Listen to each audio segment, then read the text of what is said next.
A lot of people ask me, is it Jameel, after you went to your trial and you knew you were framed, after your sentencing, what did you do? After I went back to my jail cell, I was in prison when I was younger. I used to get in a lot of trouble when I was younger, but I matured out of it. I wasn't used to being in jail anymore, so I got angry that I was framed. And I started writing letters to the President of the United States of America, like over and over and over again, explaining to him everything. Then I started writing letters to the Vice President. I started writing letters to the Lieutenant Governor's office, then the Governor's office, telling them how I was framed. I talked about the judge. I talked about the prosecutor. Talked about the detective. Talked about the family. Talked about everybody.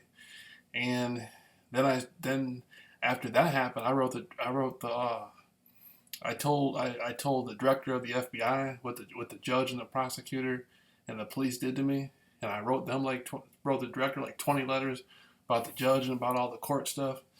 Um, when I was in the jail, I was telling the guards about how I was framed. I was angry about the whole thing that I was set up, and how I was used, and I hope that's just what happened.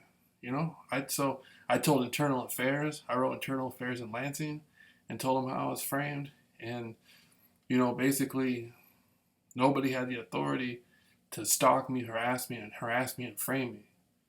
I'm here. Nobody had the authority to stalk, harass me, and frame me. And so, like my footage is online. They can see how I was framed. It's right there online, all my footage, everything.